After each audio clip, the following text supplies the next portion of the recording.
আসসালামু আলাইকুম।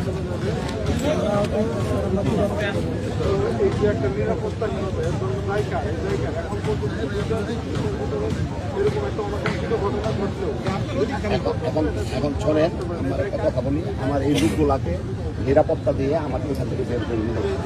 আমি নির্বাচনে অংশগ্রহণ করছি, এই নির্বাচনে মাঠ থেকে পালিয়ে যাওয়ার জন্য না। আমাকে যে পালানির পরামর্শ দিচ্ছেন, এই পালানির পরামর্শ প্লিজ আমাকে দিবেন না। আমি মাপ চাই। আমি না না এখন আমি বলি, আমি এই সরকারের রাস্তা দিয়ে আমার লোকজনকে একেবারে সুশৃঙ্খলভাবে আমি নিয়ে হেঁটে যাব। যদি আমার উপর আক্রমণ হয়, আমি আর জীবন যাবে, আপনাদের কোনো দায়ী করবেন না। এখন আপনার এখানে পুলিশ বাহিনী আছে, আমাদের সেনাবাহিনীর ভাইরা আছে, ওনারা আমাদের সামনে স্কট দিয়ে যায়। আমরা যদি অন্যায় করি ওনারা দেখবেন, আর কেউ যদি জোর করে এসে আমার উপর আক্রমণ করে, সেটা প্রতিহত করার দায়িত্ব না। যদি দায়িত্ব না পালন করতে পারেন, যা হবার কপালে আমাদের হবে। আমি নির্বাচনের মাঠ থেকে এইভাবে পালিয়ে যাব না। দয়া করে প্লিজ আমাকে আর কিছু বলবেন না, আমাকে কিছু বলবেন না। এখন সন্ধ্যা হয়ে যাচ্ছে, আমার কথাটা বোঝেন। যদি অন্ধকার নেমে আসে, এখানে আরো ভয়াবহ সংকটের সম্ভাবনা রয়েছে, তখন সমস্যা হয়ে যাবে। বরং এখন আমার সমস্ত কিছু কন্ট্রোলে আছে, আমার দলের সমস্ত লোকজন আমার কন্ট্রোলে আছে। আমি নিয়ে যাব সকলকেই, আপনারা আমাদেরকে সহযোগিতা করেন প্লিজ। G, thank you. আসসালামু আলাইকুম। আমার সঙ্গে যে সমস্ত ভাইরা এসেছেন, আমি আপনাদেরকে পায়ে ধরে অনুরোধ করলাম, কোনো প্রকারের সাউন্ড হবে না। একেবারে পিন পতন নিরাপত্তায় আমরা প্রশাসনের নেতৃত্বে আমরা এই রাস্তা দিয়ে যাব। ঠিক আছে?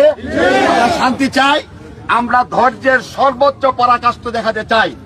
যদি আপনারা আমার ভালো চান, যদি আপনারা আমার লোক হয়ে থাকেন, তাহলে দয়া করে কেউ গালি দিলেও একটা সাউন্ড করবেন না।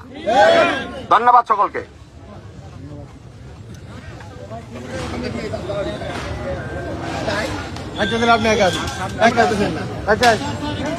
একা একা যাবে না উনি।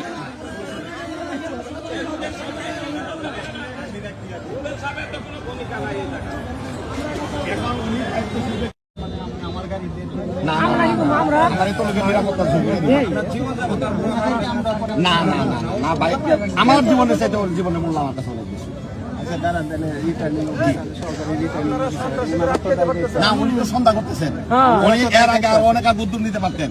আমি সহকারী রিটার্নিং অফিসারের কোন কার্যকলাপে আমি সন্তুষ্ট নই, কারণ তিনি আমাদের থেকে এখান থেকে এসে পড়েছেন। আজকে 4 ঘন্টা আমি এখানে অবস্থান করলাম, তিনি কোনো ভূমিকা রাখেননি। সুতরাং এখন আস্তে আস্তে সন্ধ্যার পরে উনি মনে করতেছেন আমরা বিপদে পড়ে পালিয়ে যেতে বাধ্য হবো। দয়া করে প্লিজ আমাকে আর বাধা দিবেন না, আমাকে যাইতে দেন। আমি শান্তি শৃঙ্খলা বজায় সর্বোচ্চ ভাবে আমরা